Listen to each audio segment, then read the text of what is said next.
আমরা শাহবাগে লাগাতার কর্মসূচি, আমরা কাফনের কফিন নিয়ে আমরা অবস্থান কর্মসূচি, এমনকি সচিবালয় ঘেরাও কর্মসূচি দিতে বাধ্য হব। আমাদের দাবি মেনে নাও, মানতে হবে, মেনে নাও। পে কমিশন গঠন করো, পে কমিশন গঠন করো। আমরা প্রত্যাশা করেছিলাম বৈষম্য বিরোধী সরকার, নোবেল বিজয়ী সরকার, শান্তিতে নোবেল বিজয়ী সরকার ডক্টর ইউনূস সাহেব, আপনি আমাদের শুধু সরকার প্রধান না, প্রধান উপদেষ্টা না, আপনি প্রজাতন্ত্রের কর্মচারীদের, সকল কর্মচারীদের অভিভাবক। আপনার কাছে প্রত্যাশা ছিল আপনি প্রজাতন্ত্রের কর্মচারীদের দাবির বিষয়গুলি শুনে একটি ডিসিশন নেবেন।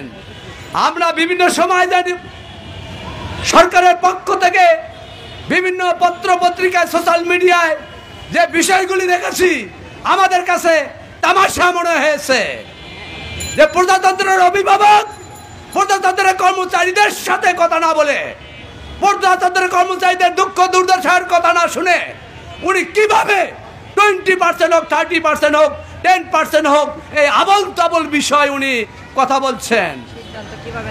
উনি পরিবারের অভিভাবক হয়ে, পরিবারের সদস্যদের মতামত উপেক্ষা করে, পরিবারের সদস্যদের চাহিদা কি, তাদের প্রয়োজনীয়তা কি, তারা কি বলতে চায়, সে কথাও তিনি উপেক্ষা করে ওনার অর্থ মন্ত্রণালয় আমাদেরকে বিভিন্নভাবে সোশ্যাল মিডিয়া সহ পত্র পত্রিকার মাধ্যমে জানছি আমাদেরকে 20% দেবেন, বিগত সরকারের দেয় 5% প্রত্যাহার করে নেবেন। তাহলে 20%-এ 5% প্রত্যাহার করে নিলে আমাদের থাকে 15%। আমরা 5%-এ সর্বনিম্ন পেয়েছি 1000 টাকা। আমি ধরে নিলাম আমাদের 8250 টাকা স্কেলের ভাই 15%-এ কত পাবে? 1200-1300 টাকার বেশি নয়। তা আমরা তো অলরেডি বিগত ফ্যাসিস্ট সরকারের দেয় 1000 টাকা সর্বনিম্ন ভাতার সুবিধা নিচ্ছি।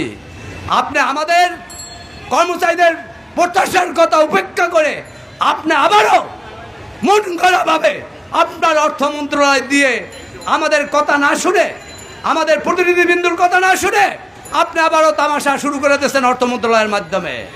ডক্টর ইউনূস সাহেব, আমাদের অবস্থা এমন জায়গায় দাঁড়িয়েছে, আমাদের পিঠ দেয়ালে ঠেকে গিয়েছে, আমাদের আর পিছনের সুযোগ নাই।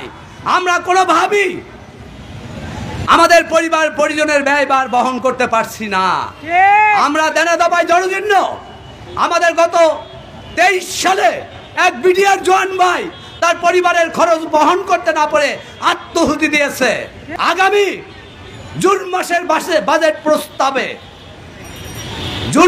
বাজেট প্রস্তাবে যদি আমাদের কর্মচারীদের নবম পে স্কেলের জন্য আর্থিক সংস্থান না রাখা হয়, যদি 50% মহার্ঘ ভাতার সংস্থান না রাখা হয় এবং আমাদের টিফিন ভাতা সহ অন্যান্য ভাতা বৃদ্ধির সংস্থান না রাখা হয়, আমরা দাবি আদায় ঐক্য পরিষদের সম্মানিত নেতৃবৃন্দ আছেন, সম্মানিত জোট আছে, জোটের নেতৃবৃন্দের সঙ্গে জরুরি মিটিংয়ে সিদ্ধান্ত নিয়ে আমরা প্রেস কনফারেন্সের মাধ্যমে আমরা আমাদের এই শাহবাগী হয়তো কর্মসূচি ঘোষণা করব। সেই কর্মসূচি হয়তো বা আসতে পারে।